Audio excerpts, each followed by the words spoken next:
Bom, vamos começar uma série de vídeos aqui com relação ao estudo da antropologia. E eu vou começar por um artigo de um professor chamado Leon Neto. É um professor mestre em filosofia da Universidade Federal de Santa Catarina. E é bem interessante o que ele traz nesse artigo com relação ao homem-objeto e o lugar que a antropologia ocupa no pensamento kantiano. E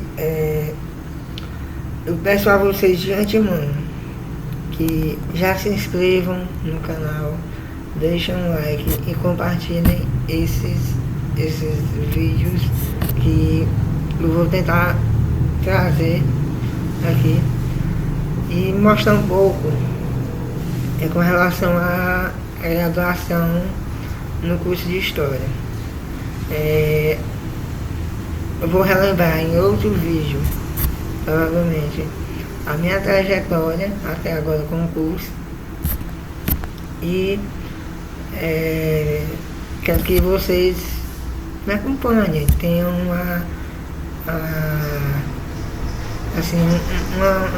um interesse por esse tipo de conteúdo. Então vamos lá. Chega de lero. O título do artigo, e provavelmente deste vídeo, se chama Homem-Objeto, o lugar da antropologia no pensamento de Kant, Immanuel Kant.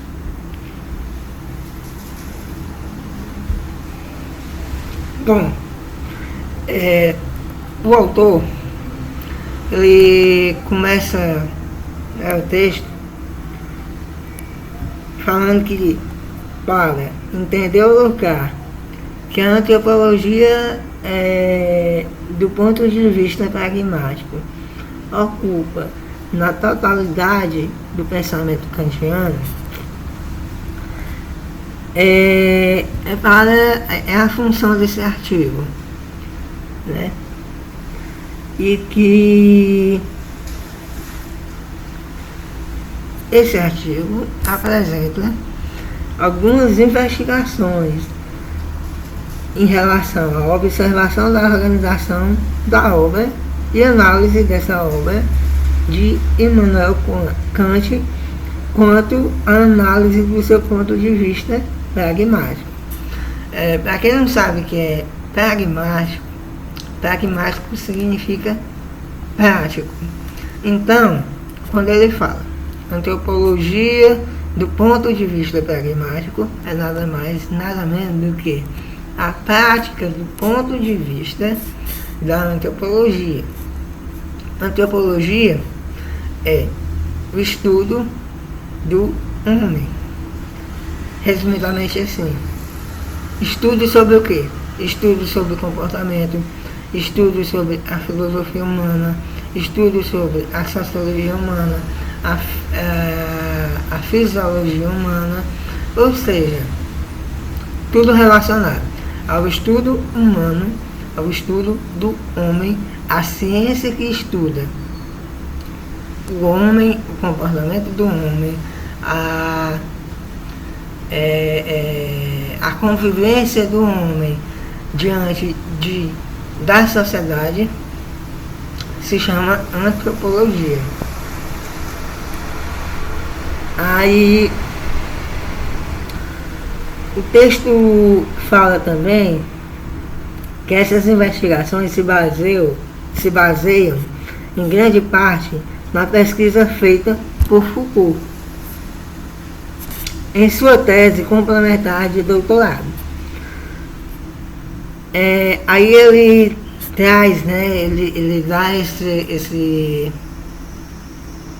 ele dá essa ênfase aqui, o autor desse artigo, falando que não se trata diretamente de rever todo o percurso que o Foucault percorreu fazendo essa pesquisa em sua tese complementar, né?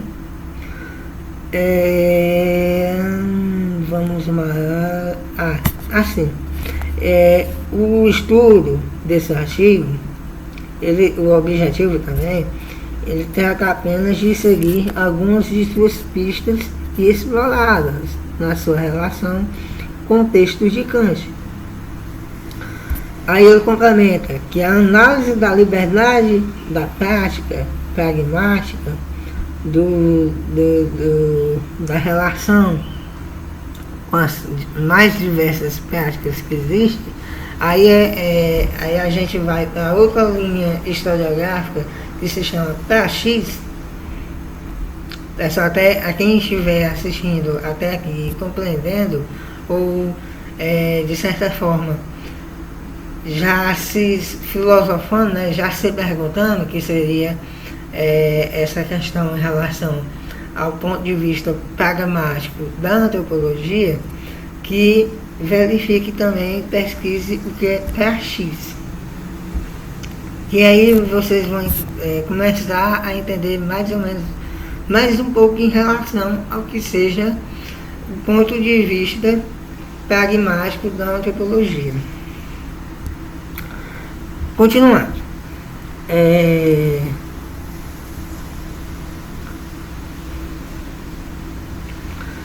Aí ele vai falar em relação ele vai continuar falando em relação à reflexão própria, à antropologia, não como mera recompilação de textos pré-críticos, ou seja, antropologia, o estudo da antropologia, o estudo em relação ao comportamento humano, às práticas humanas, ao pragmatismo, necessariamente falando assim, não necessariamente, não basicamente, se baseia apenas em textos pré-críticos, ou seja, não é uma crítica em relação ao estudo antropológico, ao antropo, ao homem, ao ser humano, acho que vocês conseguiram compreender até aqui, para quem está assistindo aí e conseguindo prestar atenção e vendo o que eu quero passar. Só avisando, eu irei deixar esse slide que está aqui na descrição do vídeo, irei deixar também o artigo e irei deixar também dicas e digamos assim, para que vocês se interessem mais e vejam mais com relação ao estudo filosófico em relação ao Kant, ao Foucault e ao próprio Nietzsche também. Esse artigo, o autor dele vai trabalhar com Nietzsche, com Foucault e com Kant. Três linhas filosóficas, três pensadores muito divergentes entre si, principalmente Nietzsche e Kant. Entenderam? Aí, necessariamente, para falar por que eles se divergem, eu precisaria de um outro vídeo. Irei até já fazer também esse outro vídeo mostrando a divergência entre Kant e Nietzsche, né? São necessariamente assim leituras rebuscadas. Você precisa realmente de um dicionário do lado, você precisa de ajuda de plataformas que lhe ajudem a você descobrir os significados dessas palavras e que consiga absorver realmente o que se precisa com relação a esse estudo. estudar esses três pensadores, esses três caras, assim, é difícil, também é prazeroso e até perigoso. Em outro vídeo, possivelmente eu explico o porquê que é perigoso. Mas vamos voltar aqui. Aí ele vai terminar, né? Falando que, porém, como passagem pela repetição do campo da crítica ao que seria o estágio último do pensamento kantiano, a filosofia transcendental. Também irei mostrar um vídeo falando em relação a essa filosofia transcendental. Só que, claro, planos para outros vídeos enfim. Continuando. Ele vai falar lá que a antropologia conclui-se, portanto, que a antropologia é uma coletânea sistematizada de pensamentos que apareceram ao longo de sua vida. Da vida de quem? Se pergunta. Vocês vão dizer. Eu sei, mas não vou falar. Da vida de quem?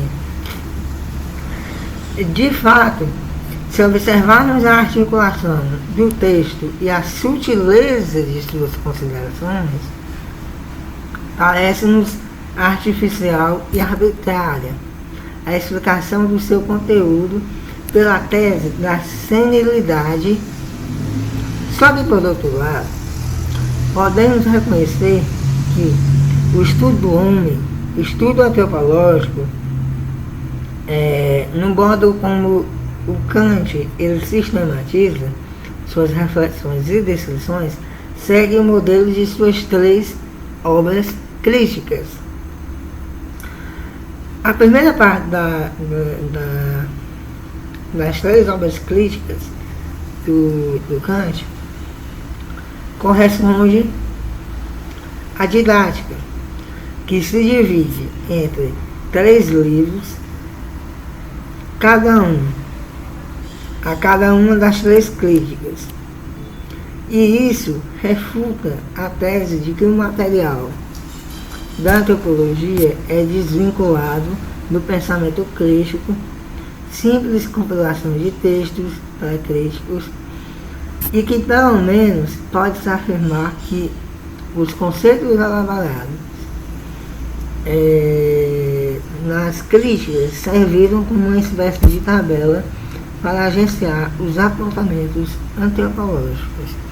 Ou seja, esses conceitos críticos que Kant vai distinguir, vai questionar, vai abrir essa discussão filosófica em relação a eles, nas suas 3 obras, e que a primeira já começa com a didática, que é a forma como isso é transmitido, a forma como isso é ensinado, e que dentro da didática já existe 3 outras críticas, 3 outras obras críticas, dividindo-se da didática, que irá moldar, que irá aperfeiçoar, que irá trazer os apontamentos antropológicos para que tipo se conclua o pensamento kantiano.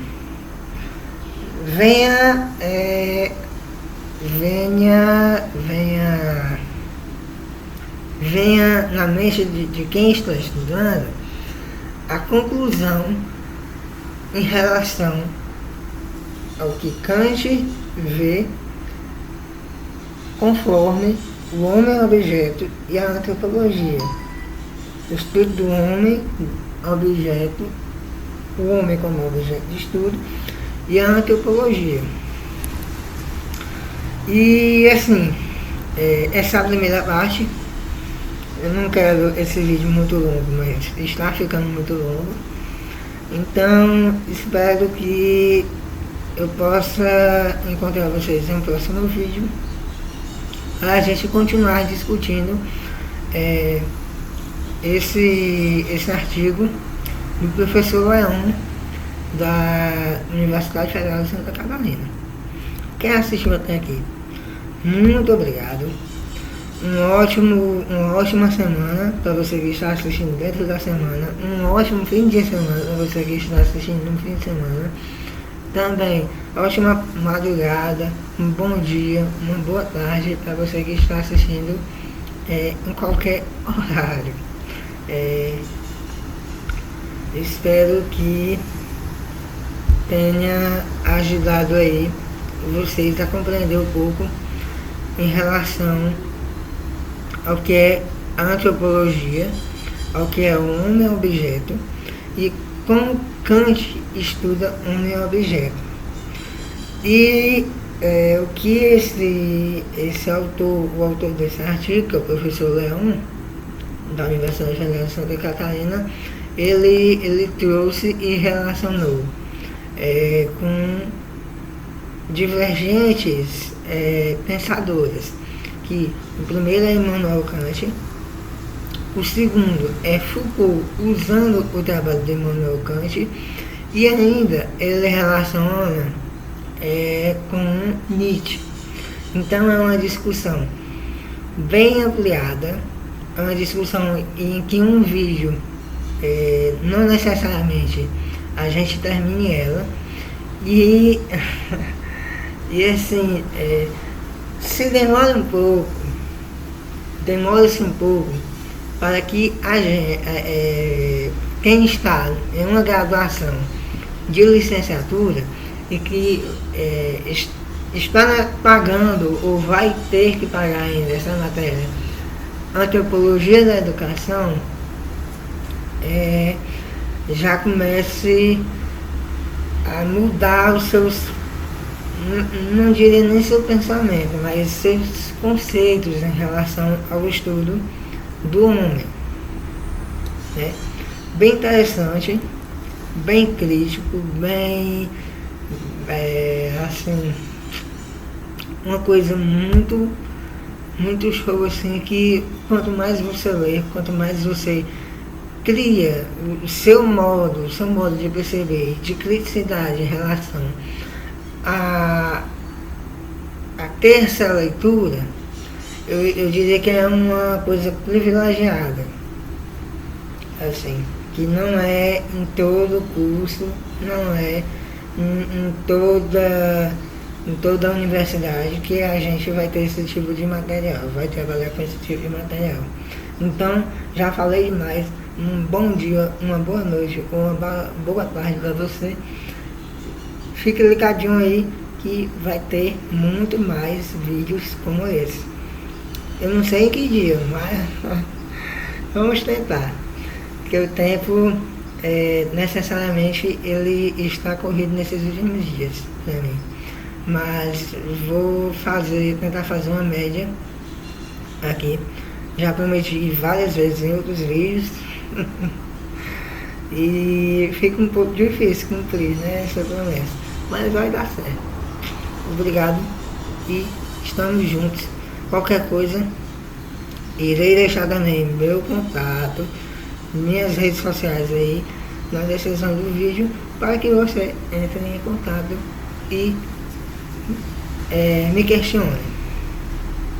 Diga lá o que você, qual é a sua dúvida, o que está, que provoca você. Esse é o trabalho da filosofia, esse é o trabalho da sociologia e da antropologia da educação como um todo. É provocar o leitor, é provocar as pessoas a pensarem, a criticarem,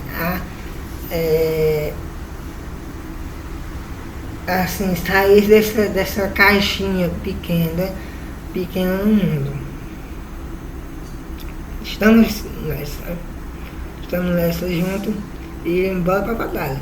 Não podemos desistir nem nada.